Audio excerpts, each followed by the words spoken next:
In the aftermath of the Night King's attack on Eastwatch, Tormund and Gendry are able to flee the scene. Beric Dondarrion stays behind to fight the White Walkers. Night King attacks Castle Black and Viserion starts killing crows. Edison Tollett is killed by a White Walker. Beric kills that White Walker and supposedly dies later. Tormund and Gendry ride for Winterfell as blue flames engulf Castle Black in the background. In the second scene, Daenerys, Jon, Tyrion, Davos, Jorah, Brienne, Podrick, Hound, and Varys arrive in Winterfell. Davos remarks that it has gotten much colder and darker since he left with Jon. Jon and Arya are first reunited. Daenerys meets Sansa and Sansa asks whether she and Jon are in love now. Daenerys doesn't give a proper response to that.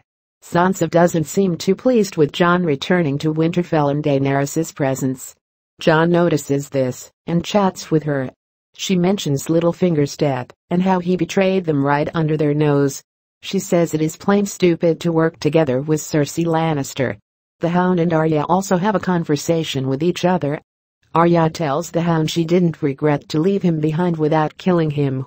The Hound answers that Arya should have killed him right there, especially with the things he has seen beyond the wall.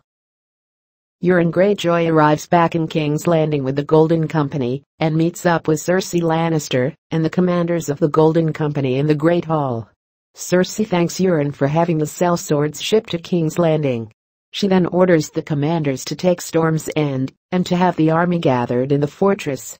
Robert Baratheon once told her that the fortress has stood for many centuries, and she's sure that it will keep standing during the long night as well. Later that night, Euron Greyjoy is about to have sex with Cersei. Euron jokes that she won't miss her brother after she finds out what he can give her. Cersei's face says enough. She isn't too pleased with Euron in her bed.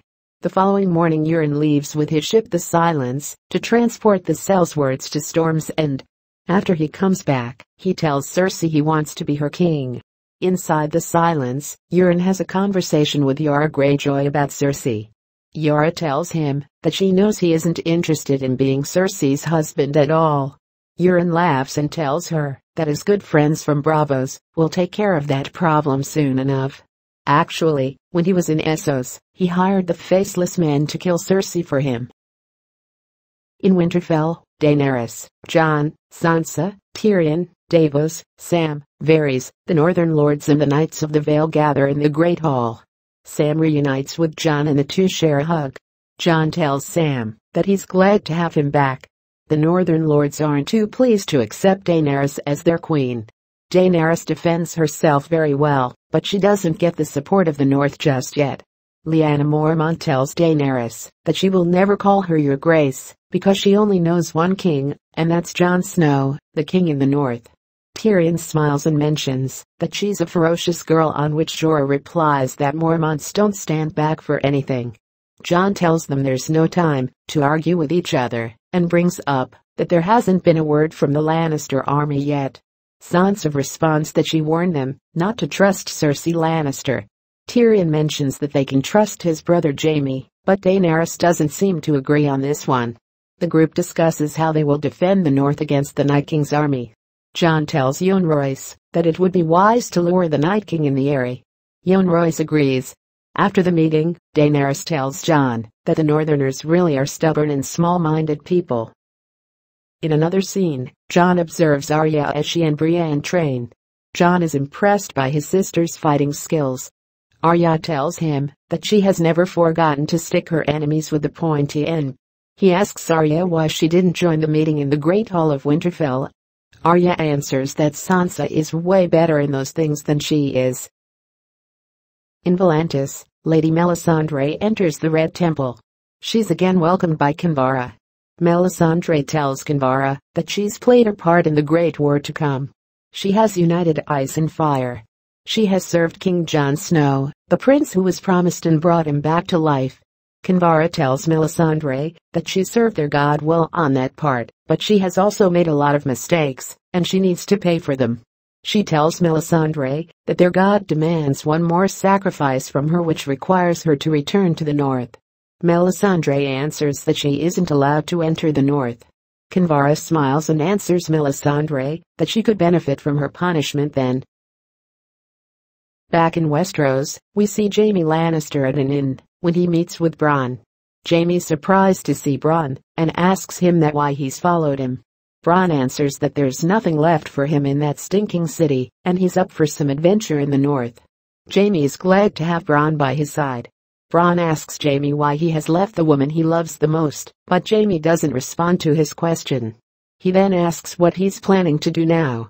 Jaime tells Bronn that he's on his way to River Run to bring the garrison Lannister army back to the fold. Bronn asks him why he would give up the castle he has been occupying. Jaime says he has nothing to gain from the castle. For all he cares, Lord Edmure can have River Run back. Tormund and Gendry arrive in Winterfell. Jon asks Sansa why Bran didn't take the time to join the meeting in the Great Hall and didn't even come to speak to him. Sansa tells him that Bran has changed a lot and calls himself the Three-Eyed Raven now. She tells him not to expect much of a conversation with him. Samwell comes in between and tells Jon there's something he and Bran urgently needs to tell him. Bran first sees Jon in the Godswood when he's looking into the past. Jon mentions that he has encountered a warg beyond the wall. Sam responds that Bran is much more than a warg, he's a greenseer. The two inform Jon Snow about his parentage, which Jon doesn't seem to believe at first. Bran tells Jon he knows everything about him. He saw him beyond the wall, surrounded by free folk. He saw him fighting at Hardhome against the Night King, and he saw how he was stabbed to death by his own men. Jon can't really believe he's a Targaryen. Sam tells him that he's the one with the right claim to the Iron Throne, not Daenerys Targaryen, and the episode ends. To receive leaks of the next season 8 episodes in your newsfeed, hit the subscribe button below. If you like this video, please share it.